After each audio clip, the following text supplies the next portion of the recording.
इतल ए बाबू अरे तो যদি আরে बैठे में पैर में কোনো तकलीफ बाका পায়ে দিক্কত আছে নাকি বসে মুড়ে না নাকি হ্যাঁ আল্লাহু আকবার এখনি বসে যদি চড়ে ট্রেনে চড়ে তখন যেখানে সুই সন্দেহ ওখানে ফাল ভরার চেষ্টা করবে ট্রেনে সিটে 5-4টা জায়গায় 5টা বসে আছে এই যে একটু হটো না একটু বসতে দাও না একটু সরেন না একটু বসতে দেন না এই সরেন না কথা শুনতে যে একটা মজার গল্প শুনবেন একটা মজার গল্প কে মোল্লা শিখিয়ে দিলে সরে না তো ভাষা মানুষকে প্রত্যেকটা ভাষায় জানা দরকার হ্যাঁ মানুষের কাছে কেন কোন ভাষা চলে ওখানে আপনি কাজে লেগে যাবেন হ্যাঁ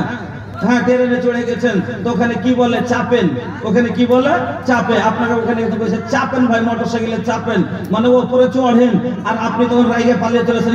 সালা আমাকে গাড়ির তলে চাপতে কইছে তো উল্টা হিজবে না তো ওই রকমই একটা আমরা কি করি পা দিব কোন জিনিসে পা দিলে কি বলি আমরা পা দিব নাকি পা দিব আর বাঙালি বলে কি এক পা রাখবো পাটা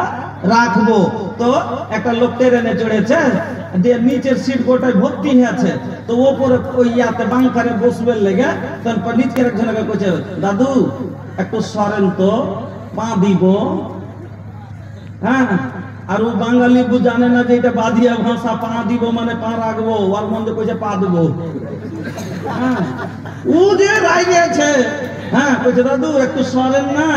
পা দিব মানে পা দিয়ে ওখানে চড়বো তোকে লাতের জায়গা নেই তো পাটা থুবো দিয়ে উপরে চড়বো তাহলে ও কইছে দাদু একটু সরেন তো পা দিব আর ও যে রাইগেছে হ্যাঁ তোমার এত বড় সাহস তুমি আমাকে সরিয়ে তুমি পা দেবে হ্যাঁ তো কথা ভাষা সবটাই বুঝা ভালো ভাই এলে জেনে থাকা দরকার বন্ধুরা আমার যা হোক এদিক ওদিকের সময় না কাটিয়ে কারণ 9টা কথা শুনে বেড়াচ্ছে আপনাকে 9টা কথা শুনেন তাহলে একজন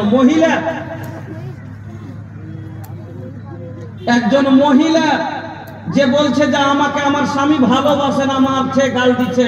এই জন্য কয়টা কাজ করতে হবে ওকে জীবনে পুরুষের মায়ের তো দূরের কথা গাল পর্যন্ত বড় কথা শুনবে না তার জন্য কাজ করতে হবে কয়টা 6টা 1 নাম্বার খুব শর্টে বলছি একটা করে হাদিস নিয়ে আসবার বলে চলে যাব ভালো করে মনে রাখবেন কি 1 নাম্বার স্বামীর খিদমত করতে হবে 1 নাম্বার